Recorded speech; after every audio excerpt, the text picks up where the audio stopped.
About 2 years ago, I did a video on TJet tips and herbicide compatibility.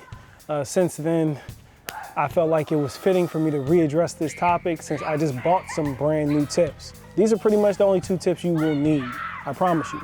But if you stick around to the end, I'll give you 2 extra tips, pun intended, when it comes to application and a tool that you might need for your backpack sprayer if you've had this issue too. Stay tuned.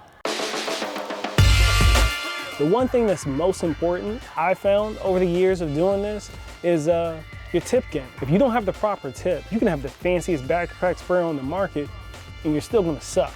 So let's get into it. The top 2 tips that I keep returning back to, it's your air induction tip from TJet.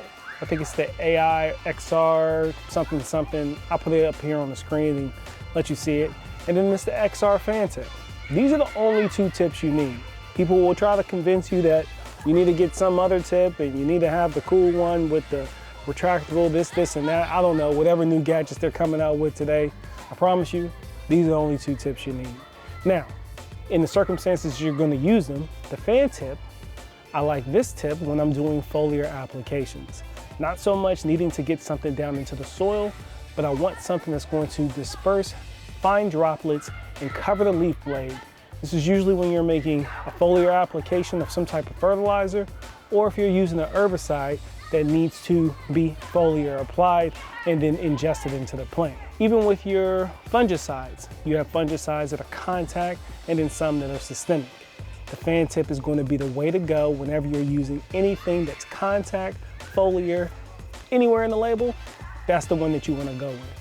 But it does have its cons. Even though it has a pretty good swath on it, somewhere around a little bit more than 4 feet, 50-something inches. The problem with it though is when you have a slightly breezy day, it could cause drift. And if you're applying something that can clean out forests, or if you're running a garden right here with me, that might not be the best choice for you depending on your environment of that day. See here up on the screen, it was a pretty still day. Maybe the wind was blowing at max 4 miles per hour and it was still producing a small amount of drift. That's what that is. Now, in order to mitigate that, we switch over to the air induction tips. It has bigger droplets. These bigger droplets allow things to find its way to the soil surface a lot easier. Or when it's super warm outside and you just need to slow down the rate of evaporation on the foliar application that you're making. Yes, you can still use this as foliar applying, but it's not the best. But if you know your equipment and you know the tools that you're using, it's a really good option when the environment calls for it. Now, with that being said, those heavier, bigger droplets, guess what? It's not so easy for them to drift away. So this is a perfect tool when you want to manage your drift control and just be a more responsible applicator. Now, this one has a swath somewhere about the same as the fan tip, maybe a little less. They're both going to get you about 4 to 5 feet of your swath, depending on your height and you're holding it in the weather conditions, so on and so forth. But this is it. These are only 2 tips you need. Super cheap, really easy upgrades, not a whole bunch into it. That's simple and straightforward. So since you hanged around this long, let's get into the 2 tips that I said that I have for you at the end of this video. Have you ever had a leaky tip? There's a lot of tips in this video, huh? A leaky tip. So have you ever gotten done spraying something and then the tip is still dripping? Like you still have fluid coming out, and then you'll see people, they'll wrap towels, they'll even carry towels in their car, in the back of their truck, or whatever they're using to transport their goods, or even putting it up in a garage, they'll have, maybe a rubber glove on there or something like that. That's because they have leaky tips. A simple, easy fix for that is a check valve. So there's 2 options for a check valve out there that I know of that I've used.